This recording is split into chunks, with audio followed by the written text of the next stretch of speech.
na tayo. Picture muna tayo. Nagpicture na nga tayo ka doon eh. Ayan. Wala. Hello guys, ito na naman ang inyong Ate G. Share ko nga pala yung ginamit naming bahay dito sa aming pag-outing dito sa Batangas guys.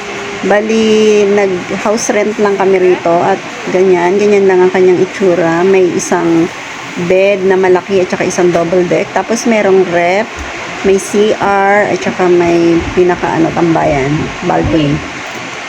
Bali guys, hindi lang naman ganito ang pwedeng i-rent dito, hindi lang mga bahay, meron din namang mga cottage dito guys. Yung mga nasa tabi ng dagat na pwedeng i-rent. Hindi ko lang natanong kung magkano, pero ito kasi ay 7,000. Mas mura daw to pag hindi holiday. Yung mga walang okasyon tulad ng ng Holy Week. Kasi kapag ordinaryong araw ay mura lang daw to.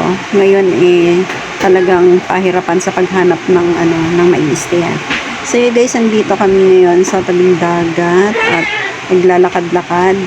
Meron ditong naghe-henna tattoo. Kaya yung mga anak ko ay nagpa-henna tattoo din at si hubby. So yun guys, enjoy nyo po ang aking paggagala dito.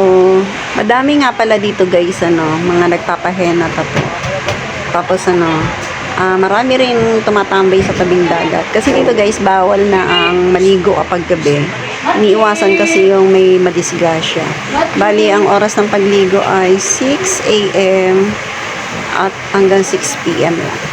So yun guys, ayan, natapos na kay Daddy. Tapos kay Ate Heart, inuumpisahan na. Yan, habang ako'y nanonood lang.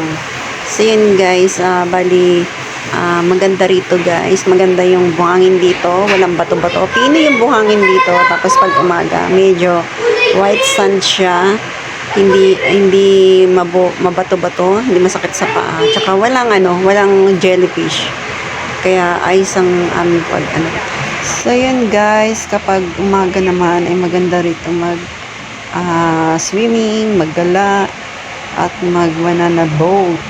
Tapos meron dito yung yung pabilog na parang salvavida na may sakay. Tapos mga kayak, marami ritong nag-speedboat.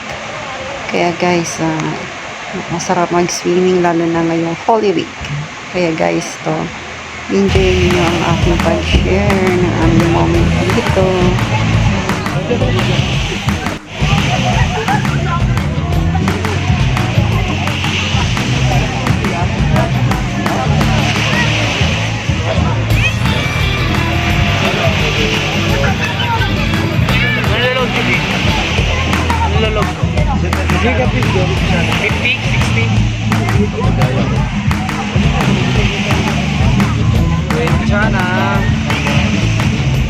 Ako, pwede rin. Ha? Wala akong load eh. Load ang mga ako, Jerwin. Hindi ko makita yung mga picture eh. Lukot eh. Wag. Patuyuin mo muna bago mo. Wala rin ako dito. Gaya-gaya ka talaga kay kuya mo. Hindi dito. Kaso may dito eh. Dapat mo nilagay sa talsik mo. Jeremy, ito pala yung may peklat mo sa bibig. Takpan. Ano siya may peklat? Hindi, may ganyan talaga. May nakita rin akong lalaki na ligo sa dagat. May ganyan din talaga sa bibig.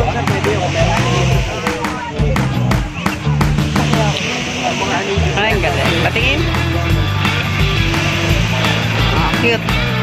Maliit lang. Ikaw din ta, Jay? Sino lalagay ko pet ko?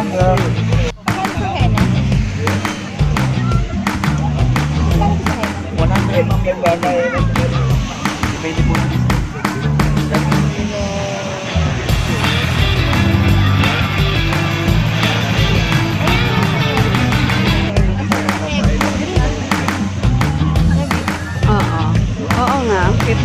Pero mahal din.